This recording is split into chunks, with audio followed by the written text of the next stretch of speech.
Comment est-ce que je pourrais résumer? La peur peut être une émotion trompeuse. Ce qui de loin peut sembler effrayant ne l'est pas forcément quand on s'en rapproche. Nous avons souvent peur de ce que nous sommes conditionnés à craindre. Les gens derrière les masques, les endroits inconnus et sombres. Fais gaffe, on ne doit voir que moi et le conteneur dans le cadre. A priori, ma mission était loin d'être compliquée. Décrire le Darknet en 3500 mots.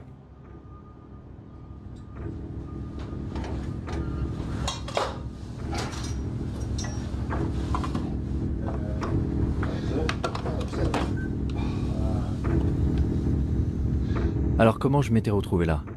Dans un conteneur clandestin à la périphérie de Berlin, avec 2 crypto-anarchistes sans visage me faisant faire le tour de leur lab. Non, je ne filme pas mes doigts. Jamais? Compris? Ok. Un des trucs qui m'intéresse en ce moment, c'est de fabriquer un dispositif qui reproduise la norme de communication vocale sécurisée de l'armée américaine, mais qui serait accessible à tous.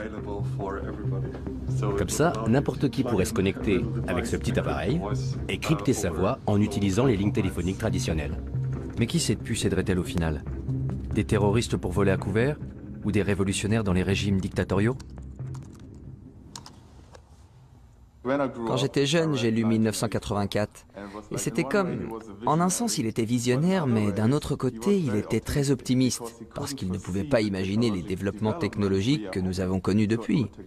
Et d'un point de vue technologique, c'est déjà bien pire. Ça donne une société qui vit en état de surveillance permanente.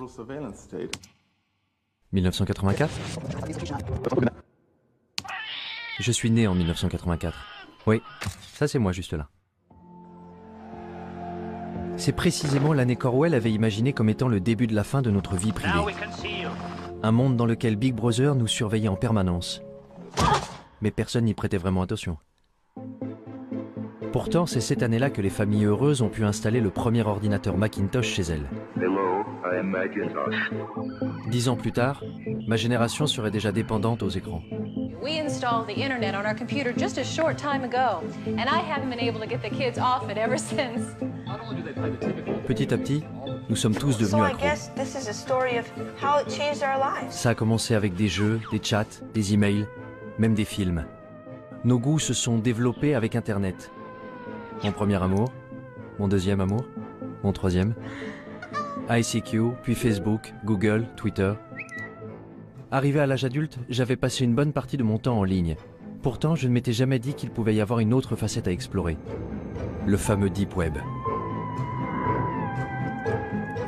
À vrai dire, je n'avais pas la moindre idée de la façon de le trouver. Donc j'ai commencé comme tout le monde, par une recherche sur Google.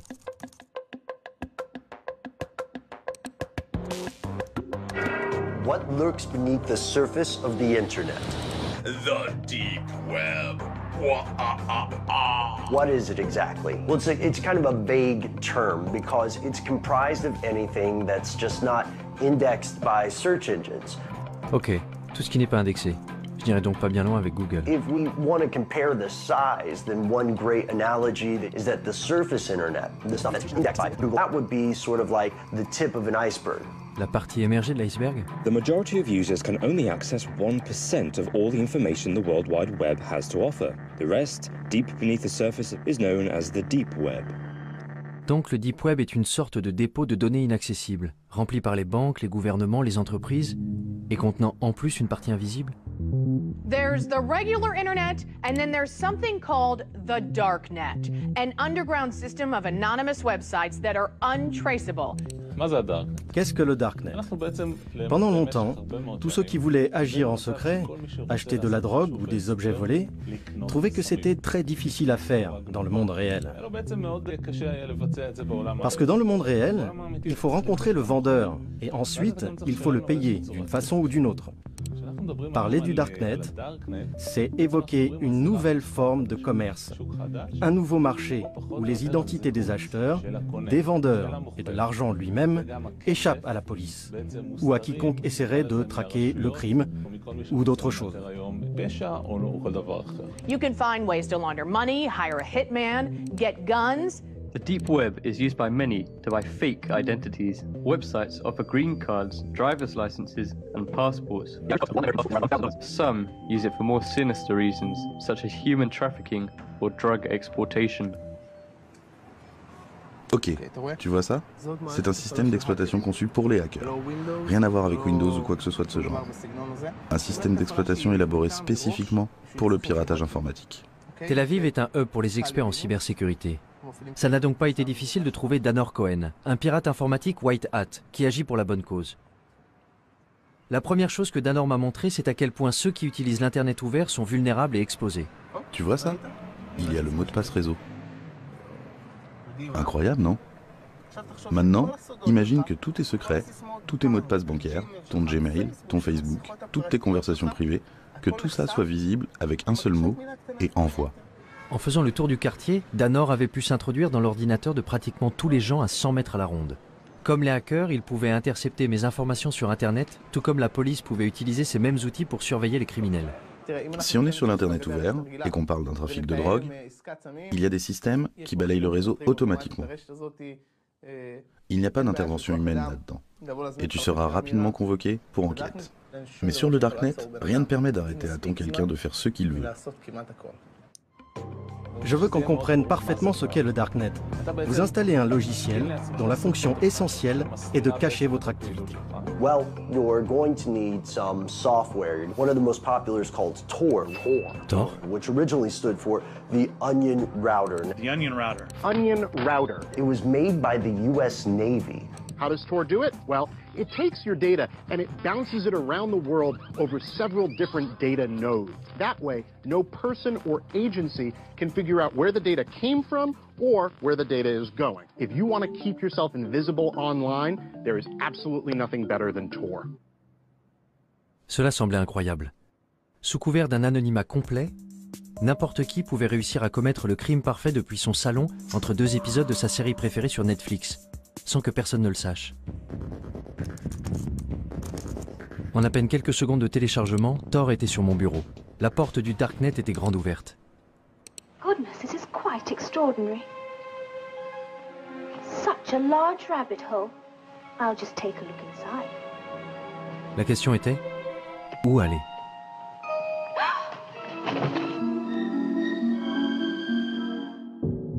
Mon premier arrêt a été le wiki caché.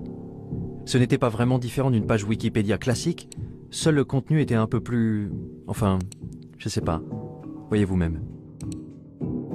Des drogues, beaucoup de drogues. De l'herbe, de la cocaïne, de l'héroïne, de la méthamphétamine en cristaux. L'anonymat est quelque chose de très difficile et de rare à obtenir. Et pour cela, Tor est ce qu'il y a de mieux. Si je devais faire quelque chose d'illégal, j'utiliserais Tor pour le faire. Et la liste s'allonge avec des tueurs à gages, des offres pour éliminer des hommes politiques. 58 000 € pour tuer un journaliste? Comment? C'est tout ce que je vaux? Les portes sont grandes ouvertes. Rien ne peut vous arrêter. Il n'y a pas de loi, pas d'ordre, pas de justice, rien. C'est pour ça que Tor est dangereux. Très dangereux. Les drogues et les armes n'étaient pourtant que la surface du Darknet. Il y avait de nombreux groupes et forums communautaires pour satisfaire les désirs les plus sombres de l'humanité. Les néo-nazis y avaient évidemment fait leur place. Ensuite, il y avait ceux qui donnaient dans la torture animale. Les 10 principales raisons de tuer un gosse, mon Dieu, de la pédophilie. L'endroit le plus bizarre que j'ai trouvé, ça doit être le Cannibal Café, au service de l'humanité. Ah ouais? Vraiment? Je peux vous raconter des réunions avec des officiers de police où ils s'arrachaient les cheveux. On ne sait pas quoi faire avec ce truc. C'est un cauchemar. Un Sodome et Gomorrhe virtuel moderne. Ça ressemblait vraiment à un cauchemar. Si les règles du jeu changeaient, comment faisait la police pour rattraper son retard? Et avait-elle au moins une chance de pouvoir le rattraper? Ça tourne? Je peux commencer? Je suis curieux de savoir comment le Darknet a changé l'apparence du crime. Le visage du crime a changé. Aujourd'hui, on voit que le crime passe de plus en plus du monde physique au monde en ligne. Pourquoi? Tout simplement parce que les gens ont tendance à croire que dans le monde en ligne, ils sont plus anonymes et peuvent commettre des crimes sans se faire prendre. Si vous allez sur le Darknet, et je suppose que vous l'avez fait, vous trouverez des gens qui cherchent à acheter X, Y ou Z, qui sont pour la plupart des choses dont la possession et la vente sont illégales. Ça peut être des drogues, des armes, de la pédopornographie, des logiciels malveillants ou encore certains services, à commencer par les virus informatiques, les hackers alloués et ainsi de suite, jusqu'au meurtre. La liste des cybermenaces s'est allongée tant et plus. Mais je me demandais, est-ce que cacher son identité en ligne est un crime en soi? Concernant cette question de l'anonymat, vous considérez que c'est quelque chose de mal, quelque chose de bien, ou ça vous est égal? Vous savez, notre travail consiste à faire respecter la loi. En Israël, le travail qui consiste à établir les normes sociales est du ressort des législateurs.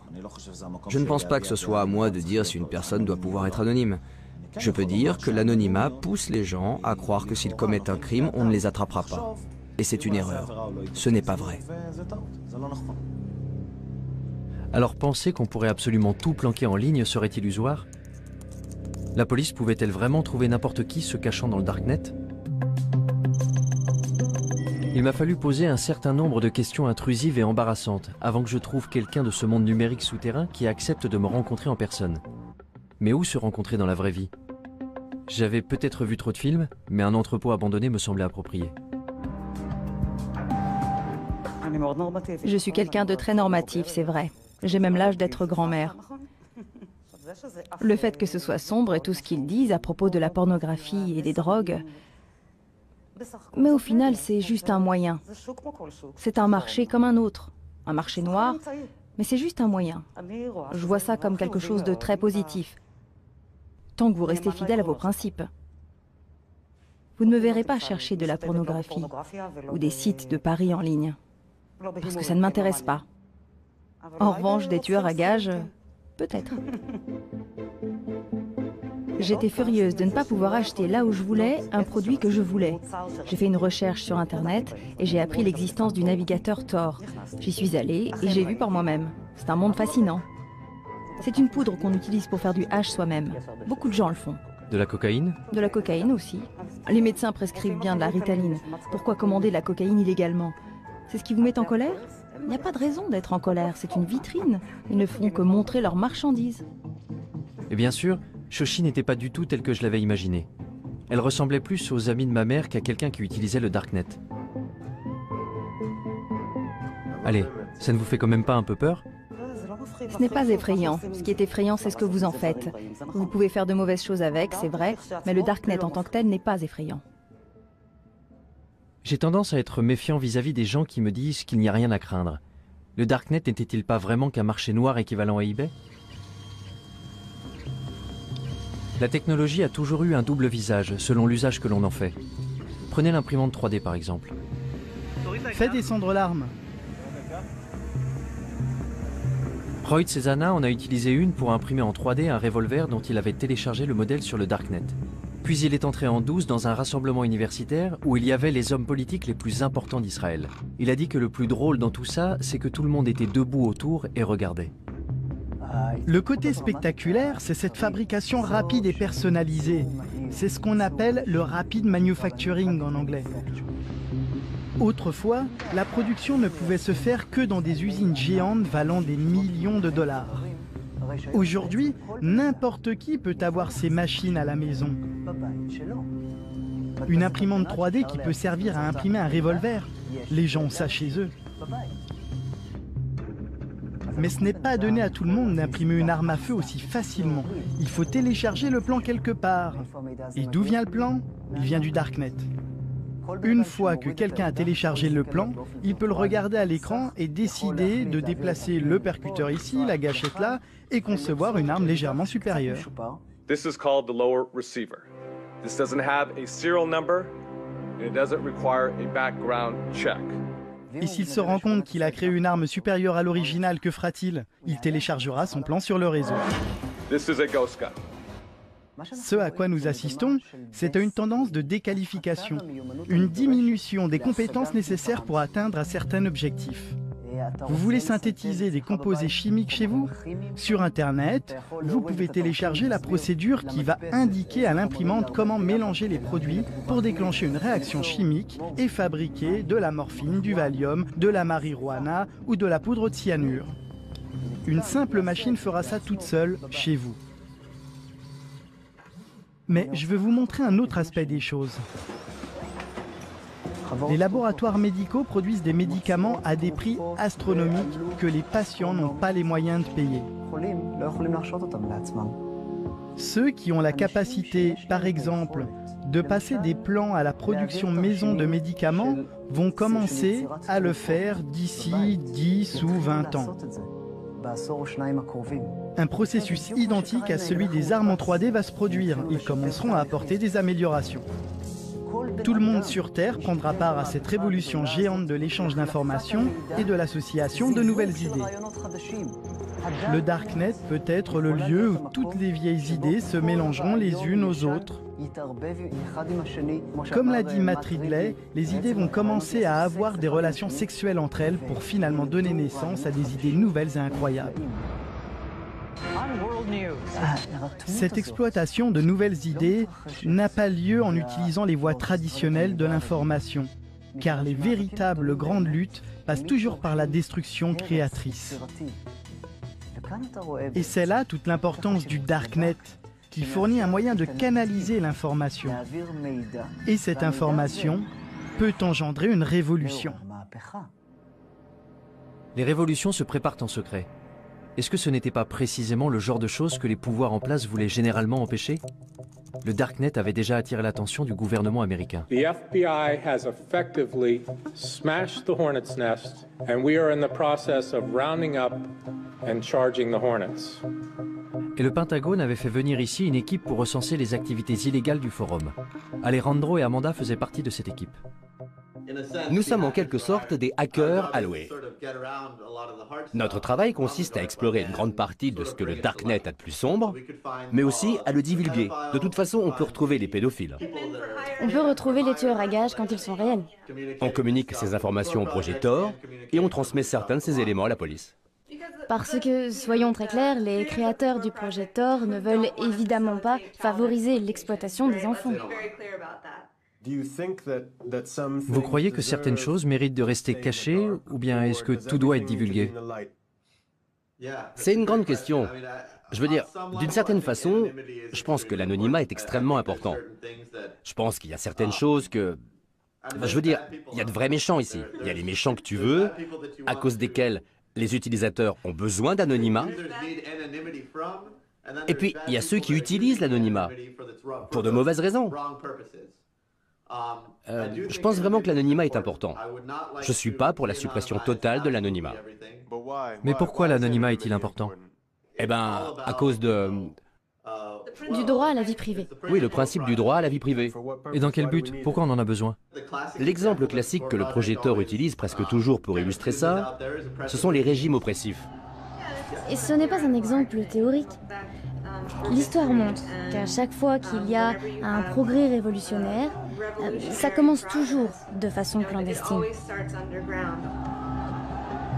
Quand j'y pense, je me dis que si, disons dans le cas d'un scénario futuriste et apocalyptique, si mon gouvernement s'en prenait à moi et que je veuille par exemple entrer en rébellion, je voudrais que quelque chose de ce genre existe. C'était vraiment la dernière chose que j'aurais pensé entendre venant d'un employé du gouvernement américain. Entendre que, bien qu'enfoui au fin fond de leur cerveau, il y avait un scénario digne d'Orwell. Le genre d'idée qu'on prête davantage aux anarchistes. Instead of privacy, we have permission. It's about control, isn't it? It's about the incremental eradication of freedom. C'est Julia Touriansky, une propagandiste anti-étatique autoproclamée. Don't police me. Statism is death. Mon Dieu. Join me in my love affair with freedom. Vie privée, contrôle, liberté. This is Anarchast. C'étaient les maîtres mots d'un petit groupe qui militait pour de nouvelles alternatives face à un système défaillant. Les gens ont très facilement peur de la nouveauté. Et ça, ce sont des idées nouvelles. Hacker, anarchiste, darknet, des mots qui sonnent louches. Voici les crypto-anarchistes, la branche d'un petit groupe de technophiles qui s'est constitué au tout début d'Internet, les cypherpunks, où cypher signifie chiffrement. What is a cypherpunk? What do you guys stand for? Cypherpunks are cryptography activists. We believe in personal privacy for everybody. Ce sont les cypherpunks qui ont été à l'origine de la toute première version d'un darknet, ce qu'ils avaient appelé le blacknet. Americans are not prepared to face the fact that they're living in an electronic police state.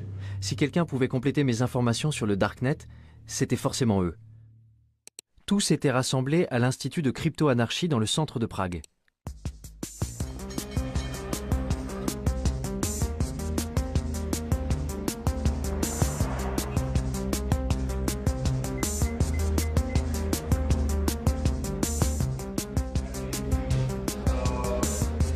Parallelnipolis représente des outils et des moyens pour protéger nos libertés contre les tendances autoritaires des institutions politiques et sociales. Désolé, c'est vraiment privé. Vous ne pouvez pas prendre ces personnes en photo, ok? Pénétré dans le congrès des hackers à Parallelnipolis, je ne savais absolument pas dans quoi j'étais sur le point de m'engager. J'étais même tellement incertain que j'avais fait le tour du pâté de maison avant de me décider à entrer. Et quand j'avais finalement pu trouver quelques participants pour parler devant la caméra, ce n'était pas sans condition. C'est bon? Super. On entre? Bon, quand vous serez prêt, vous pourrez vous asseoir. Pourquoi ce masque? Pourquoi ce déguisement? Eh bien, je pense qu'aujourd'hui, il est très important de protéger sa vie privée. Et vous savez, il y a beaucoup de reconnaissance faciale dehors. On vit à une époque où les algorithmes informatiques automatiques recherchent les visages dans tous les médias. Et je ne veux vraiment pas que mon visage me suive partout où je suis. Si tu veux me rencontrer, si tu veux me voir, viens me voir en personne. Les médias, c'est pas mon truc. Alors comment est-ce que tu parles de toi? Quelle est ton identité? Eh bien, dans le contexte d'aujourd'hui, appelle-moi Smuggler. Et ta mère, comment t'appelle-t-elle? Ça, je ne te le dirai pas. Demande à ma mère. Fondamentalement, la raison pour laquelle nous voulons le respect de la vie privée, c'est parce que cela permet une action humaine libre, conforme à notre propre volonté. L'homme se développe quand il utilise son propre esprit et fait ses propres choix, bons ou mauvais, et qu'il en assume les conséquences. Voilà comment on grandit. Tu dois être capable de te planter sans te faire démolir. Mais quand quelqu'un te surveille, quand tu dois avoir peur, si tu dois baisser la voix pour parler de certaines choses, tu empêches le développement de l'homme, l'évolution de l'homme. Je pense que de nos jours, il y a une forme de totalitarisme beaucoup plus subtile. Dehors, tu as toutes ces libertés. Tu peux porter ce que tu veux, tu peux faire ce que tu veux, tu peux être gay. Tout va bien, parce que tu sais, nous sommes des gens libres. Dans les systèmes totalitaires précédents, le fait de ne pas être libre était beaucoup plus clair pour les gens. Maintenant, c'est genre, tu es ce consommateur heureux qui peut regarder tous les films sur Netflix, mais dès que tu essaies vraiment de pousser un petit peu pour changer le système, tu te fais attaquer. Et tout le monde te dit « Ouais, c'est quoi ton problème? Like-moi sur Facebook, c'est tout. » Quand on est assis face à l'ordinateur chez nous, on est dans un environnement qu'on associe a priori à la vie privée. Mais ce qu'on fait en réalité, c'est qu'on crie des choses sur tous les toits. Et en ne nous protégeant pas, on a tout simplement ouvert notre espace privé au monde entier. Et moi je dis, attention, ce que vous faites là, vous ne le feriez pas si vous compreniez vraiment ce que ça implique. Parce que vous ne faites ça pour rien d'autre dans votre vie. Je n'ai jamais été particulièrement soucieux de la vie privée. Quand j'ouvre une appli sur mon téléphone, je ne me demande pas vraiment où ces données vont finir.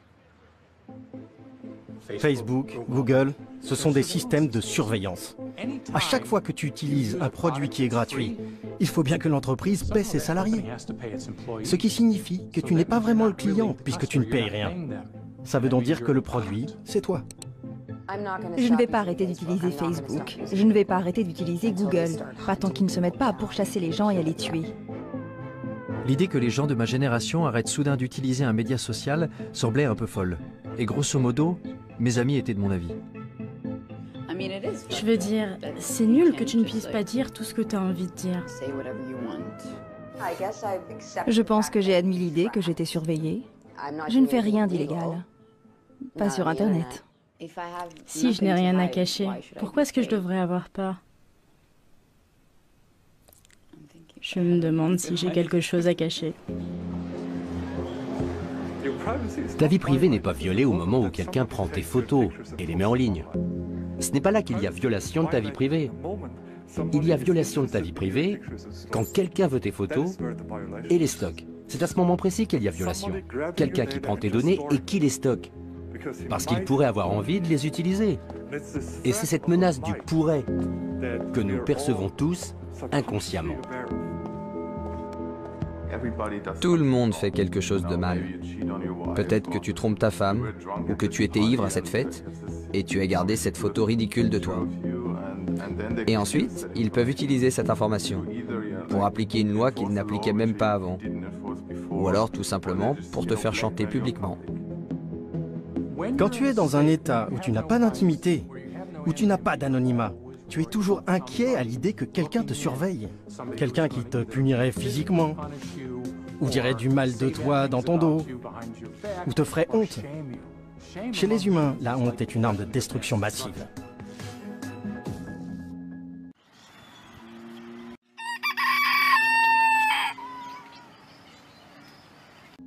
Alors que devons-nous faire pour préserver notre liberté? Porter des masques? Pendant tout ce défilé de mode imprimé en 3D, je n'arrêtais pas de penser à quel point il était paradoxal de croire qu'on ne pouvait être libre qu'en se cachant. Particulièrement en Occident, où nous sommes tellement habitués à tout exposer. J'étais au Caire au moment du printemps arabe, en même temps que Shira Frankel, qui écrivait sur les événements dramatiques qui s'y déroulaient. Désormais, elle écrit pour BuzzFeed des articles sur les technologies de cryptage comme Tor. En Occident, on croit que le Darknet est noir et diabolique et malveillant, alors qu'ailleurs dans le monde, on ne l'appelle pas le Darknet. On ne le voit pas comme un terreau diabolique. On considère que c'est un lieu pour échanger l'information librement et en toute sécurité. J'ai rencontré des militants LGBT dans certains pays d'Afrique et du Moyen-Orient qui considèrent que c'est un des seuls refuges qui leur reste.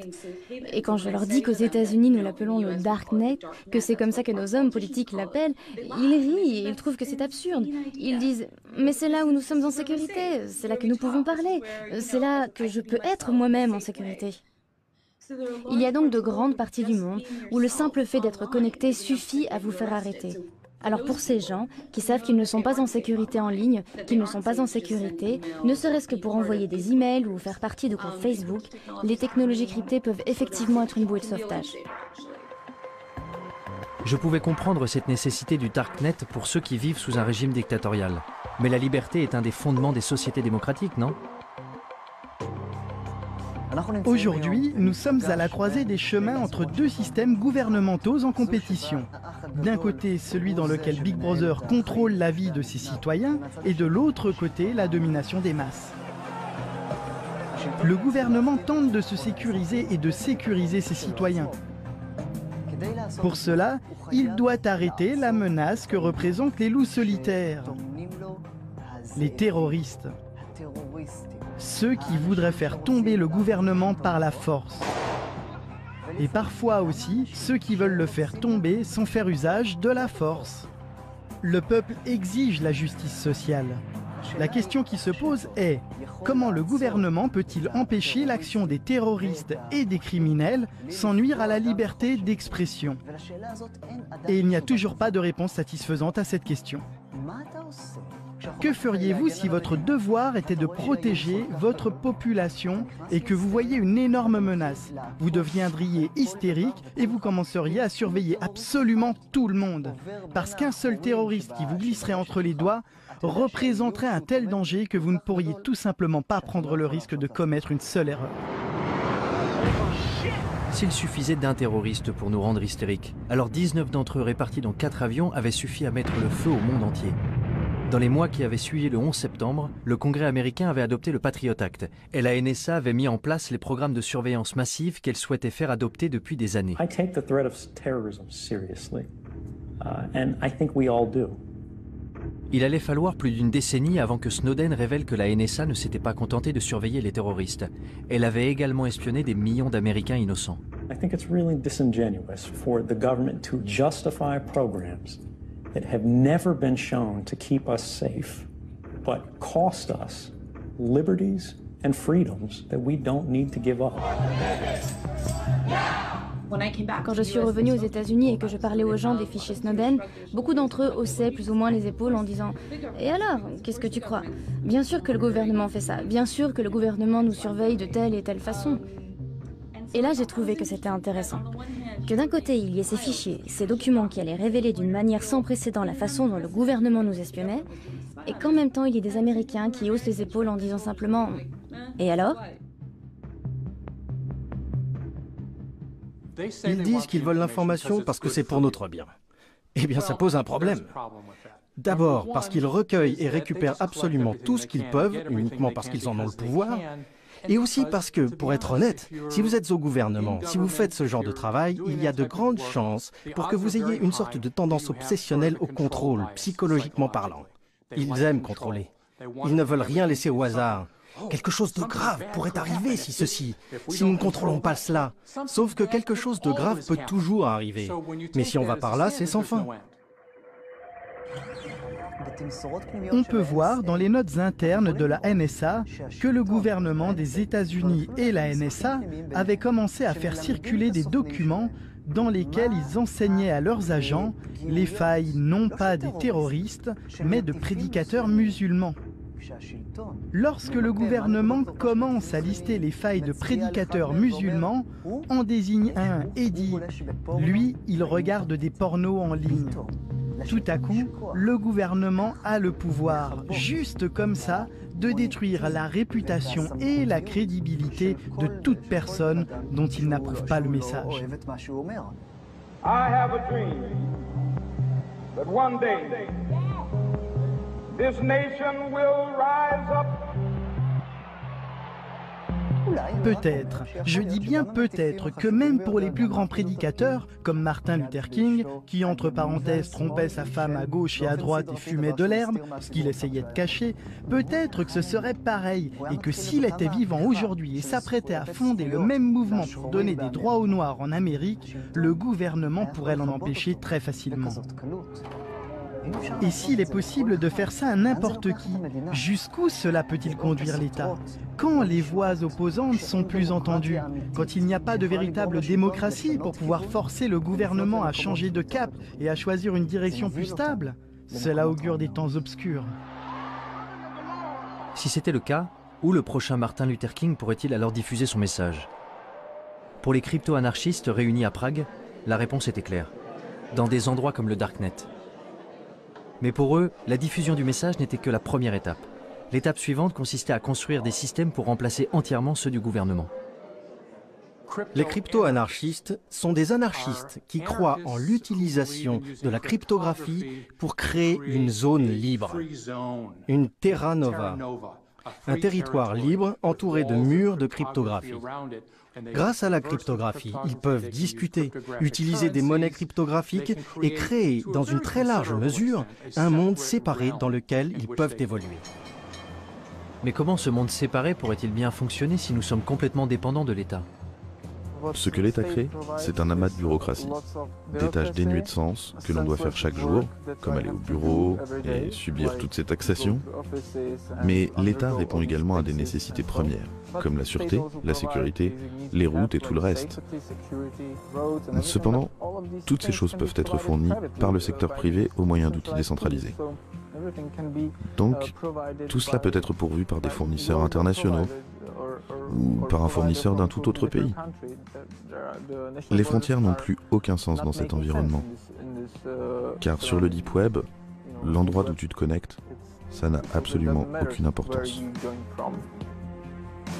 Donc l'alternative à l'État dans les systèmes grandissants du Dark Web est un appel à la révolution? J'ai finalement réussi à trouver Julia Touriansky, dont les clips tape à l'œil sur YouTube m'avaient conduit à Prague. But you cry, prove anarchy works, and we say, welcome to anarchy, population everyone. Y avait-il une chance pour que les idées anarchistes soient un peu plus pragmatiques de vive voix? Vous savez, je pense que les gens ont besoin de conseils. Les gens ont besoin d'un certain degré de gouvernance. Mais la différence, c'est que la gouvernance ne doit pas être imposée aux gens. Aussi longtemps qu'on peut se désengager et partir, alors moralement, c'est en accord avec une philosophie anarchiste. Donc bon, je ne suis pas naïve. Je ne pense pas qu'il y aura un grand effondrement qui nous donnerait une magnifique anarchie. Je crois que l'idée, c'est plutôt de créer ces petites communautés pour soi-même et de trouver des endroits d'où on a la possibilité de se désengager et qui se diversifient et qui soient plus dispersés et plus accessibles. L'un des systèmes utilisés par la communauté crypto-anarchiste pour se désengager était le Bitcoin.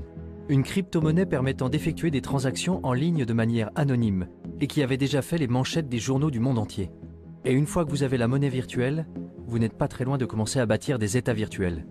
Hier, il y avait une conférence sur la BitNation, qui est un projet qui montre que la technologie blockchain peut être utilisée pour des services qui, en temps normal, ne sont fournis que par les gouvernements et les États. BitNation is creating a new world where thousands or millions of nations actually compete for customers by offering better services. It's a world where everyone can choose. La BitNation est une nation, et être une nation implique de connecter entre eux des gens qui partagent des valeurs similaires, familiales, etc. Nous sommes d'accord. Donc je dirais que la BitNation est un État apatride. Si vous dissociez la gouvernance du territoire, vous n'avez pas à craindre pour vos propres principes de gouvernance. En parallèle de l'État apatride, il y aurait des crypto-marchés en ligne pour les produits de tous les jours. En gros, la version familiale et conviviale de ce que j'avais déjà vu sur le Darknet. Il y aura des crypto-marchés décentralisés, anonymes, qui seront techniquement impossibles à fermer par le gouvernement. Le système financier et social va s'effondrer. Aucune approche rationnelle ne peut dire comment le système social va pouvoir survivre, surtout quand il y a tellement de personnes âgées et seulement un petit nombre de gens jeunes et productifs. Je pense donc que le système social du gouvernement va s'effondrer. Et donc passer à quelque chose de totalement nouveau peut être une bonne chose. Le gouvernement qui s'effondre, des systèmes parallèles pour le remplacer. Les crypto-anarchistes étaient dans la droite ligne des cypherpunks et de ce qu'ils avaient écrit en 1988. Regarde ce que les cypherpunks écrivaient avant que la technologie d'aujourd'hui existe. Je veux dire, ils peuvent être fiers d'eux. Vous avez raison. Lire leurs écrits revenait un peu à lire une prophétie de science-fiction. À l'ère électronique, la vie privée est nécessaire pour une société ouverte. Tout ce qu'ils avaient prédit il y a plus de 30 ans était effectivement en train de se réaliser aujourd'hui. Bitcoin, construire des systèmes anonymes avec de l'argent électronique. Wikileaks, la crypto-anarchie permettra de mettre en libre circulation les secrets nationaux.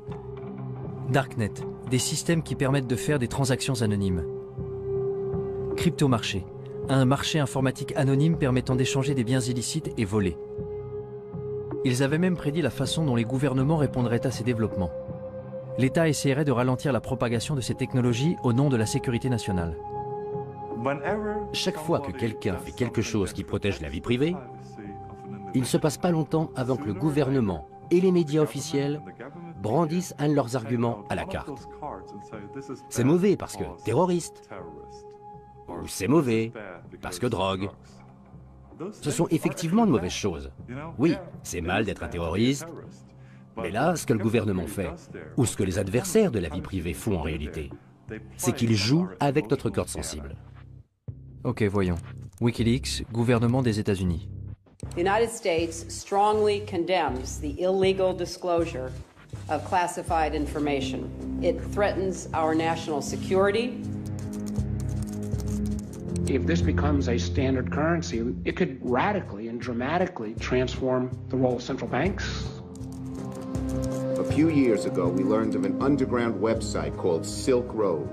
Our push for increased funding aimed at fighting cyber drug dealers. Silk Road a été associé au Darknet, jusqu'à ce que le gouvernement américain le ferme. C'était le marché le plus important du genre, avec des mouvements atteignant 1,2 milliard de dollars en produits, essentiellement de la drogue. The biggest criminal trial in the history of the internet is over this morning. The mastermind of the Silk Road website was sentenced to life in prison without parole. Pour presque tous ceux que j'ai rencontrés à Prague, Ross Ulbricht n'avait rien d'un baron de la drogue. Il avait plutôt été la victime la plus visible des efforts du gouvernement pour éliminer les cryptomarchés du Darknet en faisant de lui un exemple. Si on prend l'histoire des cypherpunks, de la crypto-anarchie, c'est en fait l'un des premiers exemples dans le monde réel d'une contre-économie opérationnelle. Et ça a été un énorme succès. Vous aviez le marché Darknet, vous aviez une certaine forme d'anonymisation, vous aviez une certaine forme de monnaie numérique anonyme, et c'est devenu très important, très vite. Et c'est essentiellement à cela que tient le pouvoir explosif de quelque chose comme Silk Road. Et je pense que c'est la raison pour laquelle l'État a réalisé que c'était vraiment menaçant. Silk Road menaçait le statu quo. Il menaçait le pouvoir de l'État. Maintenant, imagine que ça existe pas seulement pour les drogues, mais que ça existe pour la nourriture, que ça existe pour l'énergie. Si tous les biens de la planète étaient disponibles sur le marché noir à des prix raisonnables, l'État perdrait la plupart de ses revenus, la majeure partie de sa capacité à réguler, la majeure partie de sa capacité à favoriser certaines entreprises. Alors, que se passerait-il ensuite? L'État perdrait son pouvoir. Si j'avais le choix, je voudrais que les gouvernements disparaissent. Si j'avais le bouton rouge qui dit tous les gouvernements, tous les États, tous les organismes obligatoires disparaissent immédiatement, j'appuierais tout de suite sur ce bouton. Plus d'État, plus d'administration centrale ou de banque. Que se passerait-il si on appuyait sur le bouton rouge? Un chaos absolu? Ou un nouveau départ? Je quittais Prague avec l'impression de revenir du futur. Mais un réveil brutal m'attendait dans le présent.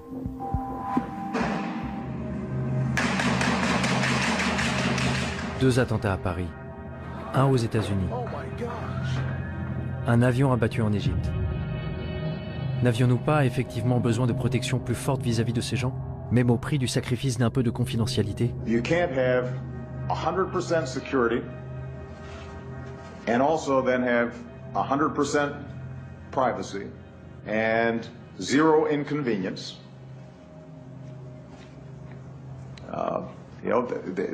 We're going to have to make some choices. J'étais à Washington il y a quelques mois et j'ai parlé à de nombreux hommes politiques. C'était juste après les horribles attentats de Paris et juste avant l'attaque terroriste de San Bernardino en Californie. Et de nombreux hommes politiques disaient « C'est de la faute du Darknet, c'est de la faute de Tor et c'est de la faute des technologies de cryptage ». Cette semaine-là, il y a eu de nombreux reportages dans la presse sur la façon dont les terroristes impliqués à Paris avaient communiqué entre eux et avec les dirigeants d'ISIS en Iran ou en Syrie par l'intermédiaire de Tor. The dark web. The US believes ISIS and others are now using the most covert part of the online world to recruit fighters, share intelligence, and potentially plan real-world attacks. Et dans les semaines qui ont suivi, il s'est avéré que non seulement ils n'avaient pas utilisé la technologie cryptée, mais qu'ils avaient même échangé des SMS entre eux. Je pense que pour les hommes politiques, rejeter la faute sur le dark web est vraiment un moyen facile pour se laver les mains d'un échec des services de renseignement. Pourquoi dire « nous avons raté un SMS » ? Pourquoi dire « nous avons raté un coup de fil » quand on peut dire « non, non, tout ça s'est passé sur le dark web, nous n'avions aucune chance de connaître les horreurs qui allaient se passer ». C'est un joker pour dire « nous n'avons rien raté ». C'est facile de prendre le Darknet comme bouc émissaire, de dire que s'il n'existait pas, nos vies seraient plus sûres, mieux protégées. Mais le Darknet a toujours existé sous une forme ou une autre. Je vais vous parler de la première fois où je suis entré sur le Darknet. J'avais 4 ans, et à chaque fois que mes parents ne voulaient pas que je comprenne quelque chose, ils parlaient en yiddish. Le yiddish était leur Darknet à eux. À l'âge de 4 ans, je vivais dans 2 réseaux parallèles. Dans le réseau ouvert, en hébreu, et dans le réseau en yiddish, où je pouvais sentir les émotions, voir les regards, et sentir la colère, entre autres, mais pour moi, tout était crypté. Alors le Darknet n'est pas seulement un lieu, il correspond à un besoin fondamental que nous avons tous. Selon Yanky Margalit, un évangéliste pour le mouvement pour concilier l'homme et l'évolution, notre façon de penser avait besoin d'un reset. Le Darknet est un endroit très intéressant. Les gens qui maintiennent le Darknet, ceux qui le construisent, les idéalistes qui en assurent le fonctionnement, sont le genre de personnes qui croient très fortement au droit à la vie privée et à la capacité de le sauvegarder. Tout ce que je sais, c'est que notre combat pour une vie privée telle que nous l'avons connue est pathétique. C'est pathétique, parce que c'est un combat que nous avons perdu depuis bien longtemps. Nous devons complètement le redéfinir. Quand vous prenez ce qui s'est passé au cours de ces quelques dernières années et que vous vous tournez un peu vers l'avenir, vous vous rendez compte que l'espèce humaine est en train de changer. Nous subissons des changements très accélérés. Nous connectons la technologie à la biologie, nous relions la biologie à l'électronique, et je pense que nous créons une nouvelle espèce humaine. Nous créons une espèce humaine améliorée et plus connectée. Ce que nous faisons aussi, c'est que nous prenons des individus et que nous les connectons à quelque chose de plus grand qu'eux. Cela me rappelle le processus par lequel des cellules individuelles ont créé l'homme. Pensez aux cellules qui vous ont créé, aux milliards de cellules qui vous ont créé. Ces cellules ont perdu leur individualité, elles ont perdu leur vie privée. Mais en fin de compte, elles ont créé un être humain. Mon sentiment aujourd'hui, c'est que nous sommes en train de prendre toute l'humanité, exactement comme ces cellules, et nous créons quelque chose de mieux. Lorsque vous construisez quelque chose de cet ordre, quelque chose de plus grand que la somme de ses parties, la question de la vie privée est très intéressante. Parce que savez-vous quelles sont les cellules les plus intimes du corps humain? Les cellules cancéreuses. Ce serait donc ça? La vie privée ne serait pas vraiment morte? Elle présenterait des cellules cancéreuses? Peut-être? Avec le nombre de fous qui se baladent, l'ordre mondial semble trop fragile pour faire confiance à la vision des cypherpunks et des crypto-anarchistes. Particulièrement à ceux qui ne veulent pas montrer leur visage, non? Je m'apprêtais à terminer mon article, mais juste à ce moment-là, Smuggler sortit de l'ombre. Dans un chat IRC privé, il fit un sacré pas en avant pour un extrémiste de la vie privée. Il me dit que je devrais aller le voir.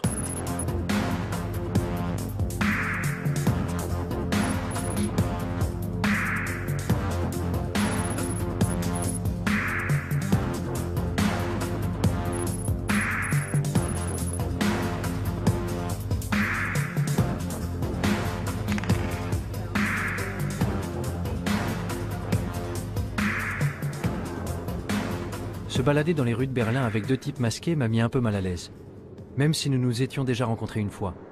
Je me demande ce que le chauffeur de taxi a bien pu penser. Réfléchis à ça.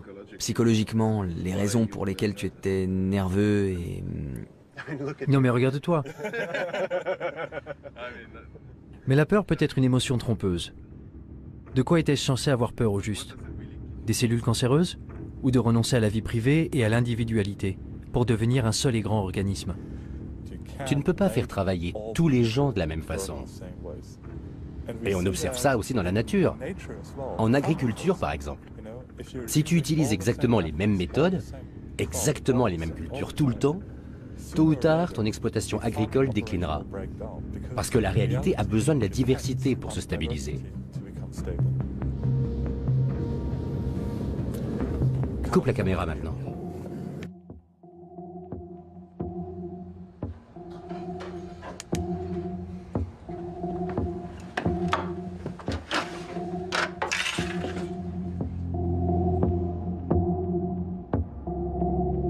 La vie privée est aux idées ce que l'évolution est à la biologie.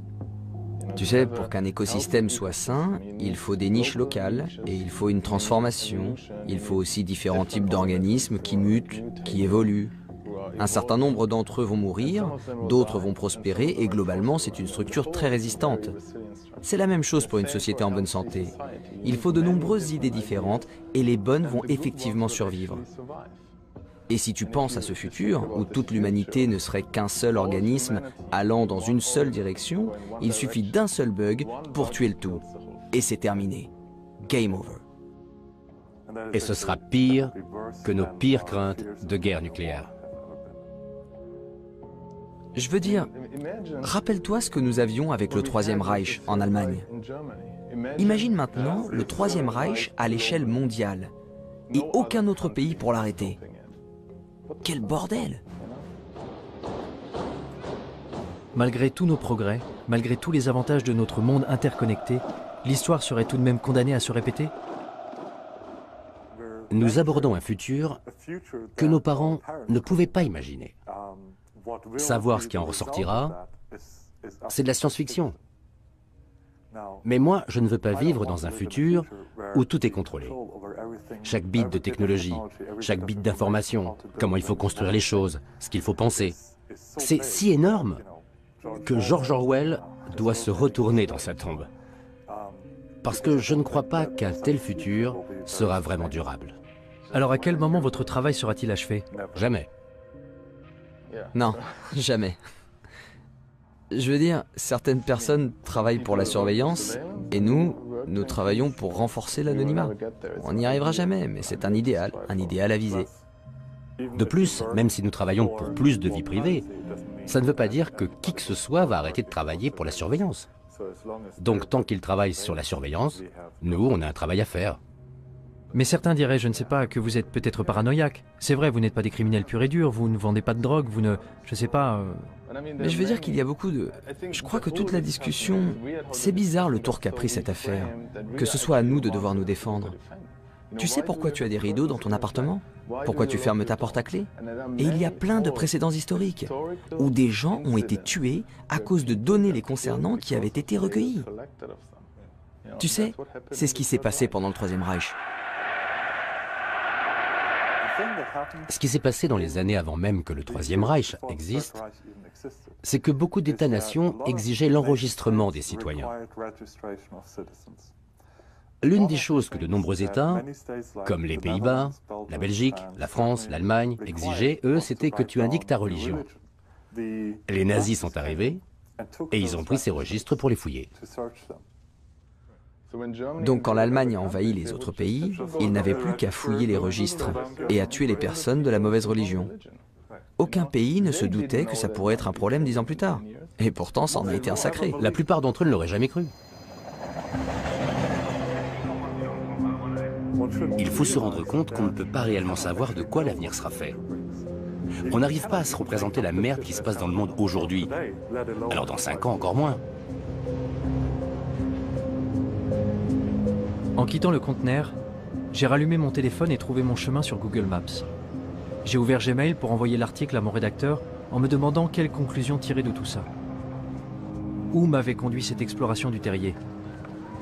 Le Darknet n'était pas le monstre diabolique que j'avais eu tendance à imaginer. Il semblait au contraire qu'il puisse être le seul endroit qui nous reste pour échapper à la surveillance de plus en plus attentive de Big Brother. Un lieu où nous pourrions nous débarrasser de nos anciennes identités pour en créer de nouvelles, et même bâtir des mondes nouveaux. Un endroit où nous pourrions bénéficier d'une vraie liberté. Ce n'est qu'à ce moment-là que je repensais à ce que m'avait dit Smuggler quand j'ai quitté le conteneur. Que la plupart des gens ne cherchent pas du tout une liberté réelle. Ce qu'ils veulent, c'est avoir juste assez de liberté pour se